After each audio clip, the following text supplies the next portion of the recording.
अस्सलाम वालेकुम नाज़रीन, आप देख रहे हैं प्रोग्राम फेस टू फेस और मैं हूं आपके साथ मनीज़े मोइन। गुज़श्ता साल अप्रैल से जारी कशीदगी के बाद पाकिस्तान और भारत के दरमियान एटमी तनसीबात के फहरिस्तों का तबादला दोनों ममालिक के दरमियान सफारती ताल्लुकात की बेहतरी के लिए इंतहाई अहमियत रखता है। जब भारत अपनी क्रिकेट टीम को पाकिस्तान से हाथ मिलाने से रोक चुका और उसके बाद बांग्लादेश में भारतीय वज़ीर ख़ारजा और स्पीकर कौमी असम्बली अयाज सादिक के दरमियान मुसाफा हुआ, पाकिस्तान और भारत के दरमियान कशीदा हालात में एक मस्बत कदम देखा जा रहा है। लेकिन साथ ही साथ भारत ने एक बार फिर से उससे मुल्हिका जो एरियाज़ हैं, बिलखुसूस अगर मैं बात करूं नॉर्दर्न एरिया ऑफ गुजरात की, तो उस हवाले से नोटम जारी किया है। जंगी मशकों की तैयारी शुरू कर दी गई है और जारी नोटम के मुताबिक भारत रवा माह एयर स्पेस बंद रखेगा, जिस दौरान सिंध से जुड़ी रियासत गुजरात में राफेल Su-35 और जैगवार तैयारों से हवाई मशकें की जाएंगी। एक तरफ मामलात को मामूल पर लाने की बात हो रही है तो दूसरी तरफ जंग की तैयारी भी की जा रही है। क्या भारत में मोदी हुकूमत पाकिस्तान के साथ बेहतर ताल्लुकात में सबसे बड़ी रुकावट है और क्या बांग्लादेश भारत के लिए एक और मुश्किल महाज बन रहा है? इसी पर तफसीली तौर पर बात करेंगे। पैनल में मेरे साथ में ब्यूरो चीफ पंजाब शहजाद हुसैन भट्ट साहब, उनके साथ मौजूद हैं air commodore retired Khalid Chishti साहब, प्रोग्राम में मुझे ज्वाइन कर रहे हैं मेजर जनरल रिटायर्ड समरेज सालिक साहब। गुफ्तगू का आगाज़ समरेज साहब आपसे करना चाहूँगी। आप देखें कि जो वही मुआहिदे हुआ करते थे माजी में भी, 1998 के मुआहिदे के तहत जो एटमी तनसीबात हैं उसकी डिटेल्स एक्सचेंज की गई हैं इंडिया और पाकिस्तान के दरमियान, along with the details of the prisoners.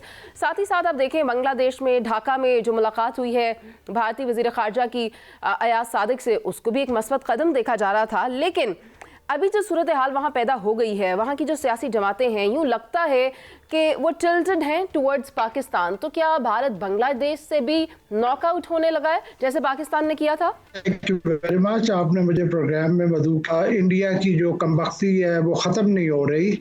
तो मेरे नज़दीक इंडिया इस वक्त बुरे तरीके से सफरिंग फ्राम एंजाइटी और फ्रस्ट्रेशन और एजिटेटेड है। आप देखें कि एक तरफ तो उसने अपने एक छोटे मुल्क से मार खाई बहुत बुरे तरीके से, उसके बाद उसे हर महाज के ऊपर जो है वो शर्मिंदगी उठानी पड़ी और अज़ीमत उठानी पड़ी। इसके अलावा उसके साथ यूएस के रिलेशंस उसके ख़राब होना शुरू हो गए।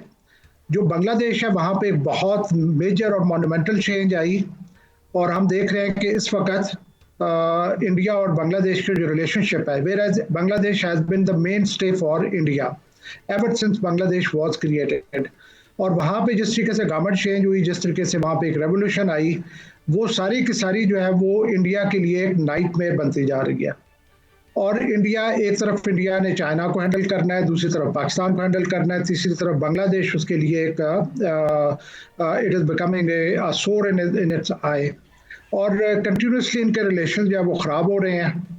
और हसीना वाजिद जो कि इंडिया मतलब बांग्लादेश से भागी और इस वक्त इंडिया में मौजूद है, वो इंडिया की सपोर्ट के साथ they both these elements are trying to create instability in Bangladesh, जिसकी वजह से इनके बहुत ज़्यादा भी प्रॉब्लम्स चल रही हैं। मेरे नज़दीक, मैं तो बहुत अच्छे से कह रहा हूँ, क्योंकि इंडिया जो है एक बड़ा मुल्क होते हुए इसने अपने नेबरिंग छोटे मुल्कों के साथ अच्छा रवैया नहीं रखा पिछले 7-8 दहाइयों से। इसने उनको परेशान किया, तंग किया और its attitude was overbearing, condescending and boorish. ये ममालिक जब इनको अभी कोई ऑप्शन मिल रही है चाइना की तरफ अलायंस की, तो they have started nibbling on India. तो मेरे नज़दीक ये इंडिया जो है वो अभी is highly frustrated and agitated. जी, यही बात तो उनका अखबार द हिंदू भी कहता है कि आप अमेरिका गए, आप प्यूटन से भी मिले, आप ट्रम्प से भी मिले, लेकिन आप अपना नैरेटिव कहीं पर भी टो नहीं कर पाया। आपने सिर्फ दिखावा और नुमाइशी मुलाकातें की हैं। ये बात तो उनके अपने अंदर से ही निकल रही है। खालिद चिश्ती साहब, आप ये बताइएगा कि जैसा कि कहा जा रहा है, जो नोटम जारी किया गया कि जो भारत है वो राफेल उड़ाएगा, सखोई 30 MKI और जैगवार तैयारे भी उड़ाएगा, तो आपको क्या लगता है ये जो हैवी किस्म की मशक की जा रही है इंडिया की जानिब से, जिसमें कि बॉम्बिंग और फायरिंग का भी हवाला दिया जा रहा है, क्या ये उसी तरह प्रैक्टिस कर रहा है जिस तरह पाकिस्तान ने प्रैक्टिस की थी कि राफेल को गिराना है और राफेल को टारगेट करना है? कई साल सिर्फ और सिर्फ डेडिकेटेडली ये तैयारी की थी। तो अब क्या इंडिया J-10C गिराने की तैयारी कर रहा है? जी, बहुत शुक्रिया मनीज़े। देखिए, पाकिस्तान ने जो 3 साल किया था वो इंतहाई फोकस्ड राफेल की कमज़ोरियाँ, उसके लूप होल्स, उसके सॉफ्टवेयर्स, उसका सब कुछ स्टडी किया गया था, जैसे एक साइंस की लेबॉर्ट्री में माइक्रोस्कोप के नीचे रखकर स्टडी किया जाता है। हिंदुस्तान क्यों कर रहा है, उसकी दो वजह हैं बुनियादी तौर पर। एक सबसे बड़ी वजह ये है कि जो भी मई में कॉन्फ्लिक्ट हुआ था, उससे पहले मैं ये आपको कंफर्म कर सकता हूँ कि पाक फ़िज़ाइया ने समंदर की तरफ एक एक्सरसाइज की थी पाकिस्तान नेवी के साथ मिलकर, और अपने एयर बेसिस से ऑपरेट किया था। बड़ी एक्सटेंसिव एक्सरसाइज थी। उसके जवाब में हिंदुस्तान ने शायद ये उस वक्त समझा था कि पाकिस्तान शायद जब भी महाज खुलेगा तो समंदर की तरफ से हिट बैक करेगा हिंदुस्तान को, जबकि ऐसा नहीं किया पाकिस्तान ने। उस दौरान उन्होंने राफेल डिप्लॉय किए थे, J-10C भी वहाँ मौजूद था सदर्न बेसिस पर, F-16 भी, J-17 थंडर भी, ब्लॉक 3, तो उन्होंने राफेल डिप्लॉय किया था साउथ में। जो राफेल की इंटीग्रेशन हमने देखी उस अरसे के दौरान, तो वो हमारे लिए नहीं, हमारे लिए हैरान कुन थी, इंडियन के लिए मायूसी थी, क्योंकि वो इंटीग्रेशन जो नेवल कोस्टल एसेट्स थे, जो नेवी के जितने एसेट्स थे, ये सबमरीन्स थी, शिप्स थे, कोस्टल इंस्टॉलेशन थी, उनके साथ राफेल वो इंटीग्रेशन नहीं दिखा सका या वो आउटकम नहीं दे सका, जो जितनी सिनर्जी नज़र आनी थी वो नहीं नज़र आई। तो जब ये एस्केलेशन हो गई ख़त्म, तो आपने देखा होगा एक त्रिशूल भी एक्सरसाइज उन्होंने की थी। तो वो त्रिशूल का मकसद ही यही था कि उसको गलतियों को या जो शॉर्ट कमिंग थी उनको ओवरकम करना। वो पार्ट 1 था।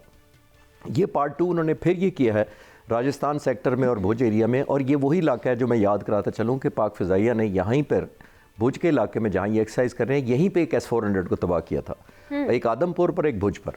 तो हिंदुस्तान को और ज़्यादा शॉर्ट कमिंग लगी थी हम कि वहाँ राफेल की मौजूदगी के बावजूद हमारे फाइटर पायलट्स ने F-17 थंडर के अंदर पेनिट्रेट करके राफेल और S-400 की रेंज के अंदर जाकर सुइसाइडल और वन वे मिशन टाइप अल्हम्दुलिल्लाह कामयाबी से किया। तो ये हिंदुस्तान के लिए बहुत बड़ा अनप्लेजेंट सरप्राइज़ था। ये उसी गैप्स को प्लग किया जा रहा है। एक्सरसाइजेज नई नई हैं, वो करते रहते हैं, लेकिन सिर्फ अपने लोगों को एक वॉर मॉन्गरिंग एनवायरनमेंट में, एक हाइप क्रिएट करने में, एक एलिमेंट ऑफ अनसर्टेनिटी रखने में, और ये शो करने के कि अभी जंग ख़त्म नहीं हुई, आई थिंक वो उम्मीद जो कि फिर एक दफ़ा गलत पॉसिबली साबित होगी, उसी के दिलवाए जा रहे हैं, ताकि लोगों में जो फ्रस्ट्रेशन इंटरनली है उसको सबसाइड किया जा सके कि अभी उम्मीद लगाए रखें कि पाकिस्तान से बस हम बदला लेने वाले हैं, हम लेने वाले हैं, हम तैयारी कर रहे हैं, अपनी कमियों को पूरा करें। ये मुझे लगता है उसी की कंटिन्यूएशन है। मैंने इसको रिलेट किया था उस शेर आ गया वाले इंसिडेंट से, कि सारा साल ये तैयारी करते रहते हैं और असल में जब शेर आता है, यानी कि जब PAF आता है, तो फिर IAF का क्या होता है, वो PAF खा जाता है, सब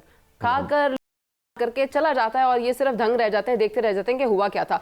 तो ये जो इंडिया की जानिब से नोटम्स आता है, ये भी कोई इसी किस्म की इंडिकेशन है। शहजाद हसन भट्ट साहब, आप देखें कि साल 2025 भारत के लिए कितना शर्मिंदगी का साल रहा। भारत को हजीमत उठाना पड़ी। मई के महीने में वो जो 4 दिन थे, वो भारत की पूरे साल के 365 दिनों के ऊपर भारी आ गए हैं। लेकिन भारत की जो अपनी पॉलिसीज़ हैं, जो मुआहिदे हैं, बिलखुसूस अगर मैं पाकिस्तान के साथ बात करूँ, तो मुझे ऐसा लगता है कि भारत ज़्यादा इंटरेस्टेड नहीं है उनको कंटिन्यू करने में। आप इंडस वाटर ट्रीटी को देख लें, तो आपको लगता है साल 2026 में भारत आइसोलेट होकर रह जाएगा? और कौन कौन से मुआहिदे पाकिस्तान और इंडिया के दरमियान ऑलरेडी हैं और कौन से डिसकंटिन्यू हुए हैं?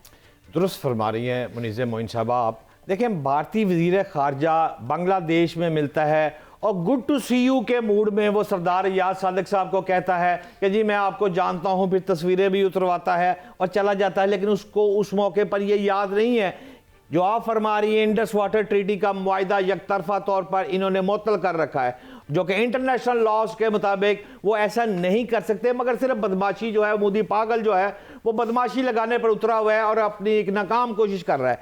अब सवाल ये है, जो आप फरमा रही हैं, अगर मुआहिदों की बात की जाए तो 1950 में नेहरू और लियाकत में मुआहिदा हुआ था हमारे प्राइम मिनिस्टर साहब में, जिसमें अकलीतों का तहफ़्फ़ुज़ के लिए मुआहिदा किया था। फिर 1960 में सिंतास मुआहिदा हुआ।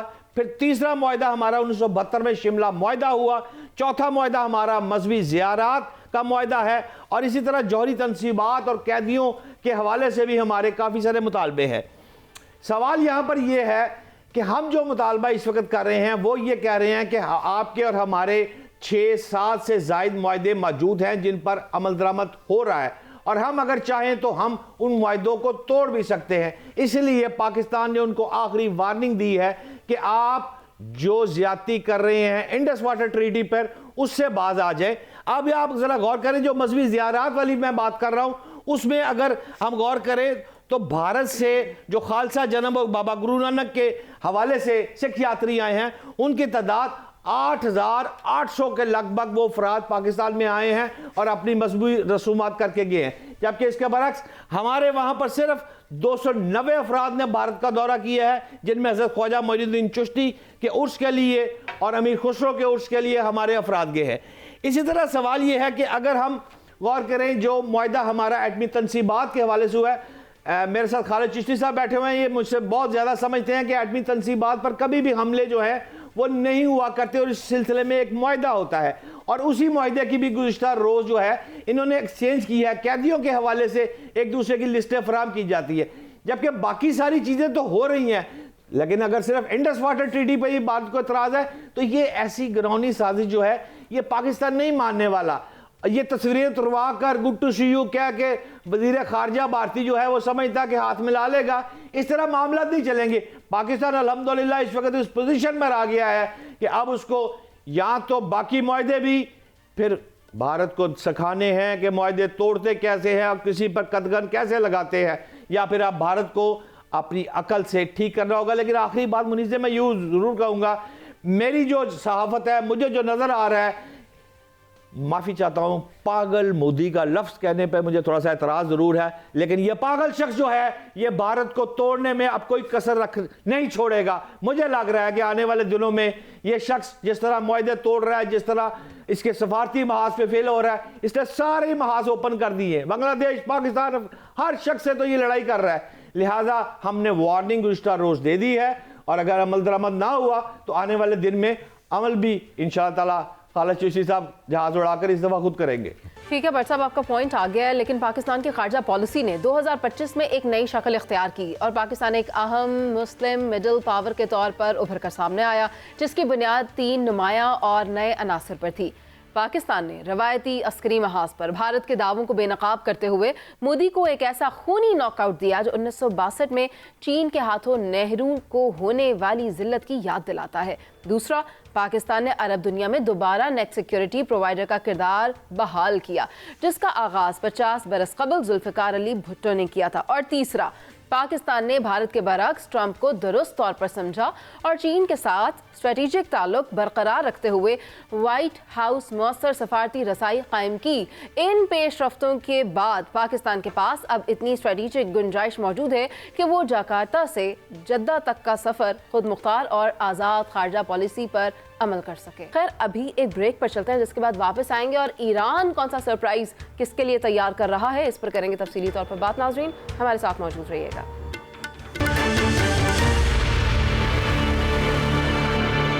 Welcome back. ईरान और अमेरिका के दरमियान फिर से जौहरी प्रोग्राम पर तलखी बढ़ती जा रही है। गुज़िश्ता ईरान बमुकाबला अमेरिका और इसराइल जंग के बाद ईरान के अंदरूनी और बैरूनी खतरात में मुसलसल इजाफा होता जा रहा है।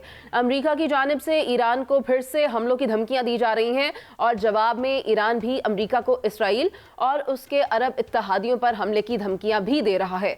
इस सूरत हाल में ईरान के अंदर भी महंगाई, बेरोजगारी, करेंसी की गिरावट और बद इंतजामी की वजह से मुजाहरे हो रहे हैं। 5 रोज से ये मुजाहरे जारी हैं। मुजाहरों में रिजीम चेंज की गूंज भी सुनाई दे रही है, जबकि ईरान अपने दिफा के लिए रूस और चीन से Su-35 और J-10C खरीद रहा है।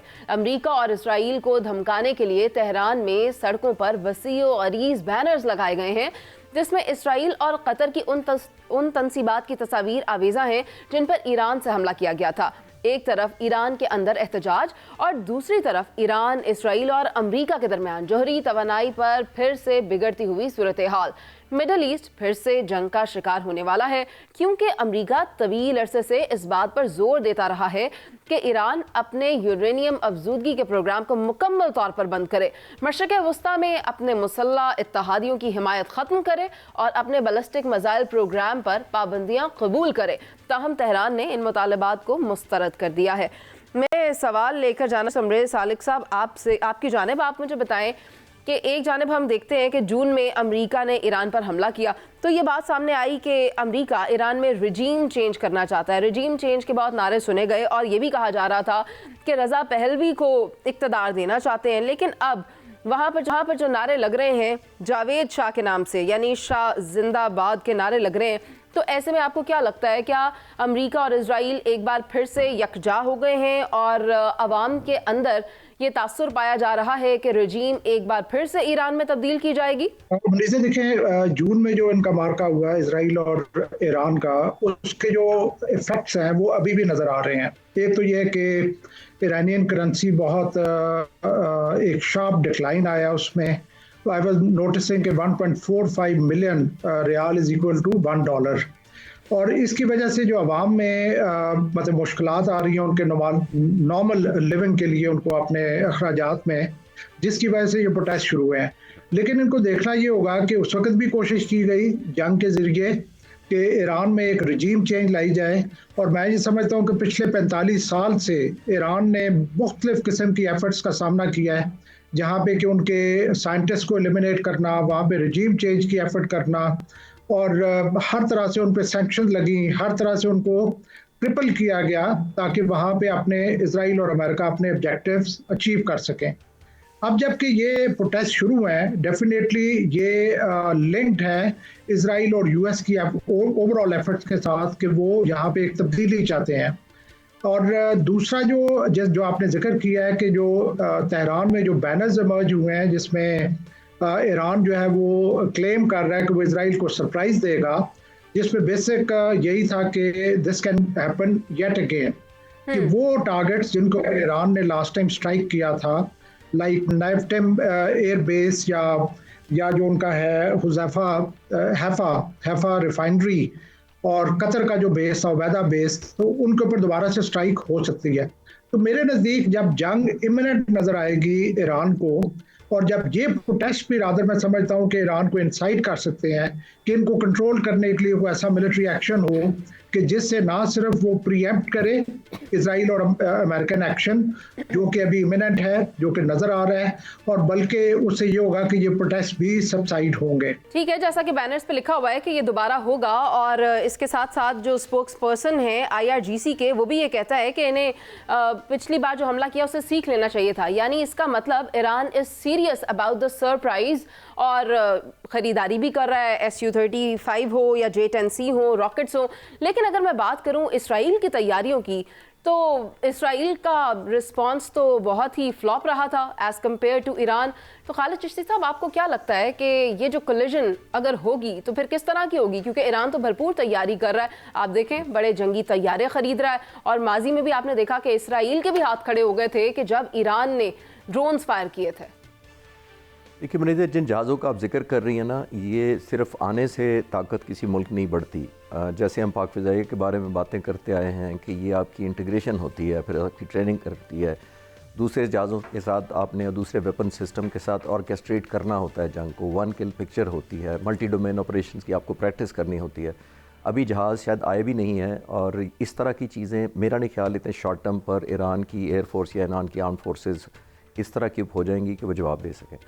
ईरान का मैं जो देख रहा हूँ इस वक्त, वो एक देख रहा हूँ एक रिएक्शन डिलेमा की सिचुएशन में उनकी हुकूमत है। रिएक्शन डिलेमा में यूँ कह रहा हूँ कि एक उसको एक्सटर्नल थ्रेट है।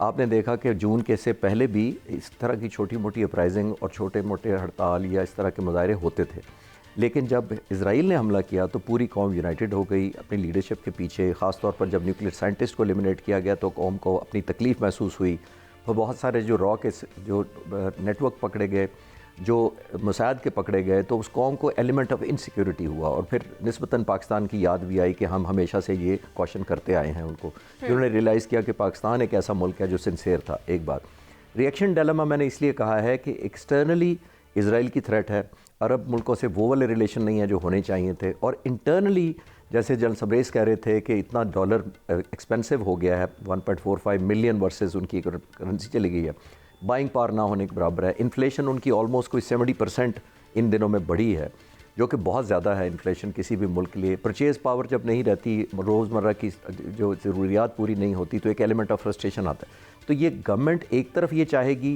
कि इस अनरेस्ट को ज़ाहिर कंट्रोल किया जाए।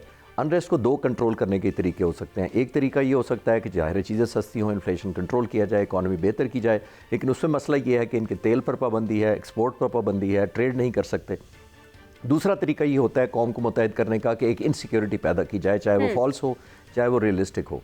अब ये जो इज़राइल का कहा जा रहा है कि इज़राइल हमला करने वाला है, और वो मकसद मुझे ये लगता है कि शायद वो ये भी चाहते होंगे कि एक एलिमेंट ऑफ यूनिटी आ जाए। हमारा पाकिस्तान का आपने देखा, हमारे अंदर पोलराइजेशन थी, लेकिन मई के महीने में कौम किस तरह एक चट्टान की तरह खड़ी हो गई जब हमें पता लगा कि दुश्मन हम पर हमलावर हो रहा है। तो ये कौमों में कुदरती अमल होता है। तो मैं ये कहना चाहूँगा कि ईरान इस वक्त एक जिसको कहते हैं रिएक्शन डिलेमा की सिचुएशन में है, जिसको वो एक तरफ अपने अंदरूनी उनको खदशात या अपरेस्ट है, और दूसरी तरफ अपने एक्सटर्नली वो देख रहे हैं कि इज़राइल ज़ाहिर है इसका फ़ायदा उठा सकता है। और आई एम श्योर आखिरी बात इस बात में ये है कि शायद ये किया धरा भी वेस्ट का ही है, क्योंकि वो तो बहुत अरसे से चाहते थे कि इस ऑपरेशन को किसी तरह के, चाहे आर्म्ड या इंटरनल, किसी तरह भी किया जाए। मैं आपको क्विकली लास्ट सेंटेंस याद करा देता हूँ। जो इजराइल ने और अमेरिका ने मिलकर हमला किया था, उस ऑपरेशन का नाम था राइजिंग लॉयन, जी यानी उठता हुआ शेर, या ठीक है जी। अब लॉयन कहाँ से आया था? लॉयन था शाह ऑफ ईरान के झंडे पर। इसी ईरान के झंडे पर पहले एक लॉयन होता था पहले, और फिर उसकी जगह अल्लाह लिख दिया गया। तो अब आप देखिए कि अल्लाह से पहले ये लॉयन होता था। तो राइजिंग लाइन ये एक्चुअली तो इंडिकेटर वो ये कर रहे थे अमेरिकन और इजरायली कि ये वो शाह वाली रजीम वापस लाएं। ये सिंबॉलिक होता है ऑल्दो, लेकिन इन बिटवीन द लाइंस पढ़ने वाले हम जैसे जो लोग होते हैं वो पकड़ लेते हैं कि ये प्रॉबेबली उस तरफ इंडिकेट किया जा रहा था कि शाह ऑफ ईरान की रजीम को या उनके बेटे को वापस लाया जाए। खालिद चिश्ती साहब, आपका पॉइंट आ गया है, लेकिन शहजाद हुसैन भट्ट साहब आप मुझे बताएं, आप देखेंगे एहतजाज 5वें रोज़ में दाखिल हो गया है, वहाँ ईरान में लाशें उठाई जा रही हैं। क्या अब ईरान के अपने अंदर बगावत शुरू हो गई है, और क्या कोई खूनी इनकलाब आने वाला है? देखिए मुनीज़ मोइन साहबा, दोनों काबिल एहतराम इश्कास ने जो बात की है, मैं यहाँ तक मुतफिक हूँ कि ईरान के अंदर बेतहाशा महंगाई हो चुकी है, लोग सड़कों पर हैं, यहाँ ये भी ठीक है, उनकी करेंसी जो है वो भी मुसलसल कम हो रही है, ये भी ठीक है। लेकिन इन दोनों ये जो मंजर आम पे जो चीज़ें आ रही हैं, इनको उछाल कौन रहा है? इनको उछाल रहा है अफगानिस्तान, इंडिया और इसराइल। उनका ज़रा मीडिया आप चेक कर ले, वो इन चीज़ों को बहुत उछाल रहा है, उसे बहुत इंटरेस्ट है। हालांकि ईरानी सुप्रीम लीडर ने कहा कि ये हमारा मसला है, हम सॉल्व कर लेंगे, लेकिन नहीं, क्यों नहीं? अब इसराइल जो है वो रजीम चेंज करना चाहता है। अगर वो रजीम चेंज करना चाहता है तो आप अमेरिकी सदर का वो बयान भी ज़रा गौर कर लें, जिसमें वो कह रहा है कि हम तैयार और लेस, लॉक एंड लोडेड। ये वो कह रहा है कि हम जाने के लिए बिल्कुल तैयार खड़े हैं। बात ये है कि अगर ये सब तैयार खड़े हैं तो सुप्रीम लीडर जो ईरान के हैं, उनके मशीर जो है लारियाजानी ने जो ट्वीट किया है, मैंने वो ट्वीट भी पढ़ा है, उस ट्वीट के मुताबिक तो उसने वाज़ेह तौर पर लिख दिया है कि ईरान के दाखिली मसले में अमरीकी मुदाखलत का मतलब पूरे खित्ते में इंतशार और अमरीकी मफादात की तबाही होंगे। यानी कि बात यह है कि ये ईरान को इतना इजी लेने की वाली बात नहीं। ईरान की प्रॉब्लम सिर्फ ये है कि उसके अंदर गद्दार छुपे हुए हैं, जो कि मुखबर है, मीर जाफर, मीर सादक छुपे हुए हैं, और ईरान से ही ड्रोन उड़ रहे हैं और ईरान को ही हिट किया जा रहा है। ये थोड़ी सी प्रॉब्लम ईरान में है, और अल्हम्दुलिल्लाह पाकिस्तान में भी ऐसे ही अनासर छुपे हुए थे जिनको अब चुन चुन कर मारा जा रहा है, जिनको आप फितनल खारिज का नाम देते हैं, जिनको आप पाकिस्तान के गद्दारों का नाम देते हैं। इसी तरह के अफराद जो पाकिस्तान में मकीम है वो ईरान में मकीम है। वो ईरान में मकीम जो अफराद हैं वो असल में फसाद की जड़ है, जो इसको हवा को उछाल रहे हैं, आग को बढ़ा रहे हैं। और इसके पीछे मैं समझता हूं कोई यार नहीं मुझे कहने में कि इंडिया इसके पीछे है, अमेरिका इसके पीछे है, भारत इसके पीछे है, और नेतन्याहू इसके पीछे है, और वो चाहता है कि ईरान को तोड़ फोड़ दिया जाए। लेकिन ये उसकी ख्वाहिश पूरी नहीं होगी। जिस तरह पाकिस्तान को ये तोड़ना चाहते थे, पाकिस्तान ने फिर 7 तोहफों का जवाब दे दिया ना, इसी तरह मैं आज दावा कर रहा हूं कि अगर ईरान को तोड़ने की साजिश हुई तो ईरान भी इनको 7 तोहफे देगा जो पाकिस्तान ने भारत को दिए थे।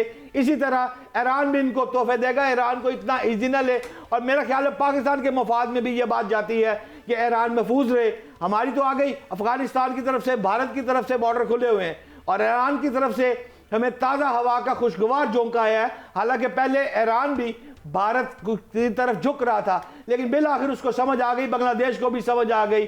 हमारा सफारती महाज जो हमारे फील्ड मार्शल आसिफ मुनीर साहब ने और शहबाज शरीफ साहब ने जिस तरह काट खेले, वो बिल्कुल तुरप के यक्के जाकर ठा कर लगे हैं, और इस वक्त पाकिस्तान बुलंदी पर पहुंचा है। लेकिन आने वाले दिनों में हम ये चाहते हैं कि ईरान भी अल्लाह के फजलो करम से मजीद तरक्की करे। मुनीज़े लेकिन अगर सूरत हाल देखी जाए तो इस वक्त ईरान की मईशत सफ़र कर रही है, लेकिन उसके अंदर है और जो विल पावर है वो बिल्कुल उसके बरअक्स है। हमने माजी में भी देखा कि किस तरह ईरान ने रिस्पॉन्स किया था और अभी जो एहतजाज हम देख रहे हैं वो एक तरफ है, लेकिन Iran is ready to give surprise. और ये सरप्राइज़ किसके लिए होगा, आप ज़्यादा समझदार हैं। हम चलते हैं एक ब्रेक पर, वापस आएंगे और उसके बाद मुफाहमत बेहतर या मुज़ाहमत, इस पर करेंगे बात। नाज़रीन हमारे साथ ही मौजूद रहिएगा।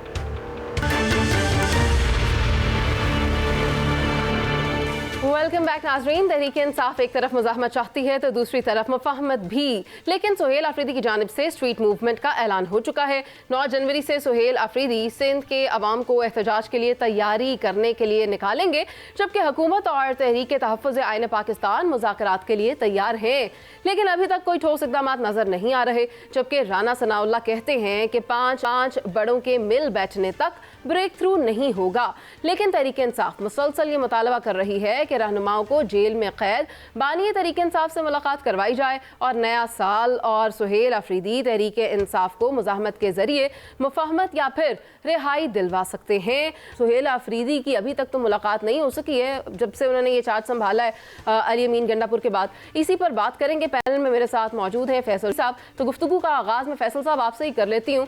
मुझे बताएं, मुफाहमत मुज़ाहमत ये किस तरह से आपको लगता है कि कोई हल निकल सकेगा? मरियम नवाज साहिबा वाला केस भी कुछ सिमिलर ही था कि पहले मुज़ाहमत हुई और बाद में मुफाहमत। क्या ये केस उससे रिलेटेबल है? आपको क्या लगता है? मुझे ऐसा नहीं लगता है। उसकी वजह यह है कि ये जो दोनों सूरत हाल हैं ये मुख्तलिफ हैं जी।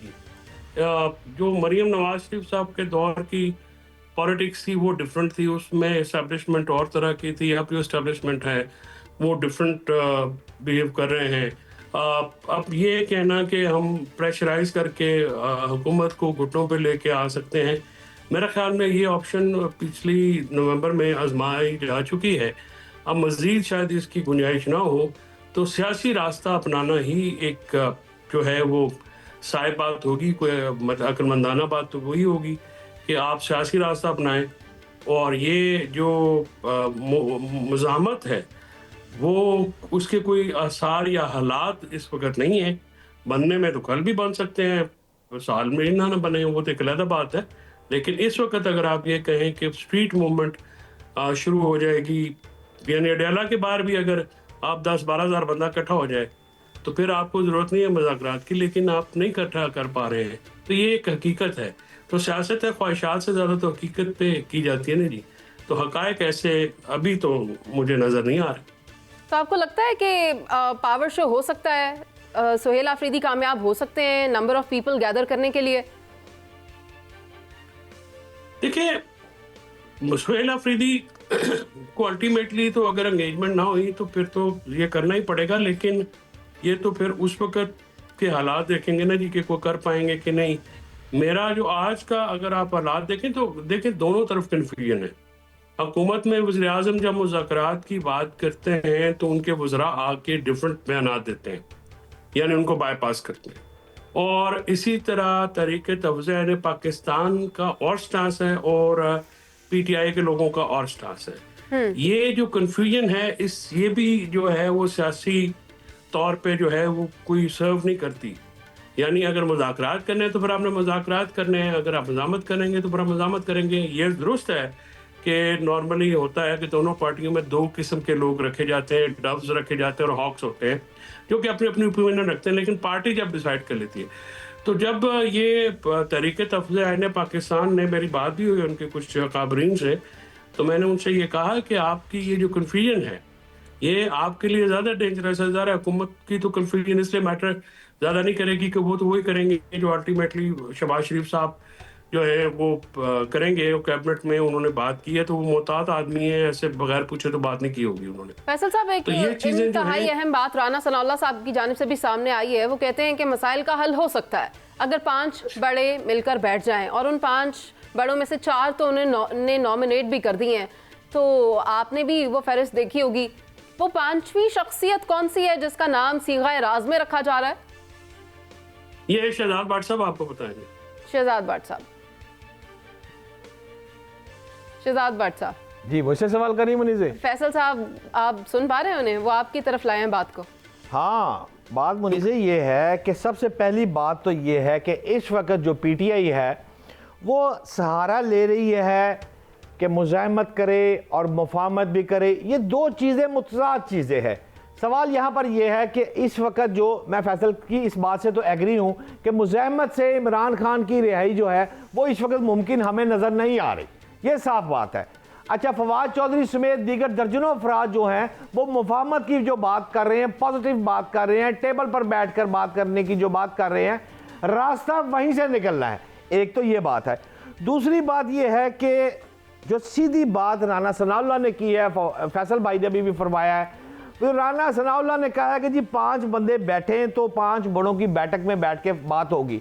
अब मुझे को गैप का इल्म तो है नहीं, लेकिन अगर अकल से सोचूं तो एक तो हो सकते हैं उसमें हज़रत किबला शहबाज शरीफ साहब, दूसरे उसमें हो सकते हैं जनाब आसिफ अली जरदारी साहब, तीसरा उसमें फजलुर रहमान साहब, चौथे उसमें इमरान खान, क्योंकि वो हकीकत है आज भी लोग उसको पसंद करते हैं, उसके चाहने वाले हैं, वो तो है चाहे वो पाबंद सलासल है, लोग उसको पसंद करते हैं, वो पार्टी का एक बड़ा सरबराह है। चौथा इमरान खान, और 5वीं एक शख्सियत हो सकती है, लेकिन उससे पहले कि मैं 5वीं शख्सियत नवाज शरीफ है, और जो नाम नहीं बताया गया था वो फजल रहमान का था। अब आप मुझे बताएं, आपको यकीन है इस बात का कि वो फजल रहमान है? मैं आपसे टोटल डिसएग्री कर रहा हूं मुनीज़े, आप बिल्कुल गलत फरमा रही हैं। नवाज कहां से आ गया बीच में? जब शहबाज साहब तशरीफ ले आए हैं, ये तो माय ओपिनियन ना, राना सनाउल्लाह ने ऐसी कोई बात नहीं की।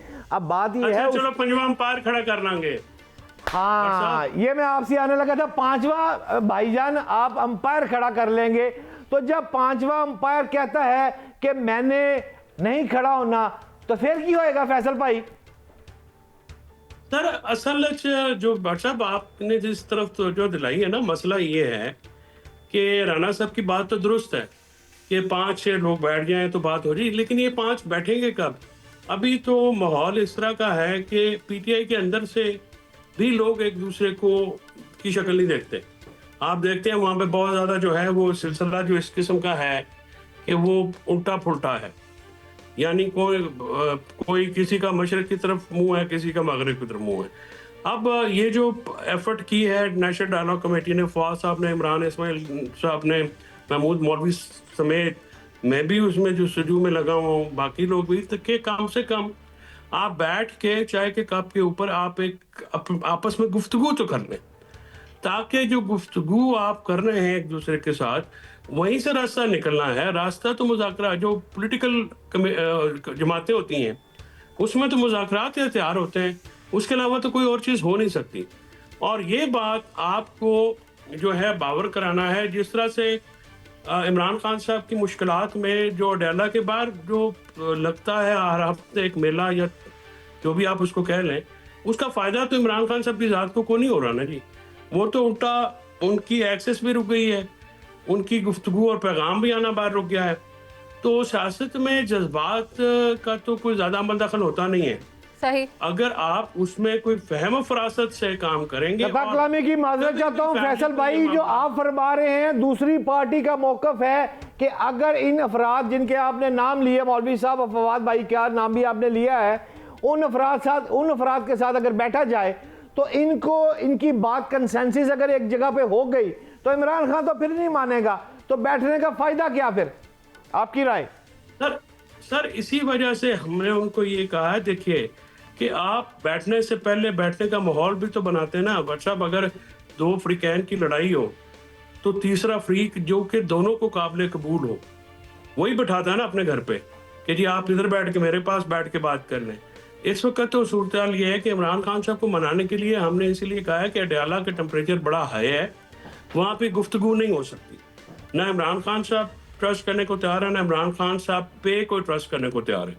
लिहाजा कोट लखपत के जो असीरान हैं, जिन्होंने 2 दफ़ा लिख के ये अपना जो है मतमा नज़र दिया कि जनाब आप हम बैठें और सियासत करें और हम मुज़ाकरात करते हैं, तो उनको अगर आप हुकूमत मेहरबानी ये करे कि उनको पैरोल पे रहा करे, ख़वातीन कैदियों के ऊपर भी थोड़ी, जो हमारे जो ख़वातीन लीडर्स हैं वो यास्मीन राशिद, आलिया हमजा, आयशा भुट्टो। ठीक है फैसल चौधरी साहब, ये आपकी राय हो सकती है बिल्कुल उसी तरह जैसे राना सनाउल्लाह साहब ने अपनी एक राय, लेकिन ये आने वाले वक्त के साथ देखा जाएगा कि ऊंट किस करवट बैठता है और क्या ये तमाम बड़े मिलकर बैठेंगे ताकि मुल्की फलाह में कोई फैसले किए जा सके या किसी स्पेसिफिक जमात के लिए कहीं पर कोई नरमी का रास्ता अख्तियार किया जा सके। प्रोग्राम का वक्त खत्म हो गया, मुझे इजाज़त दीजिए, अल्लाह निगहबान।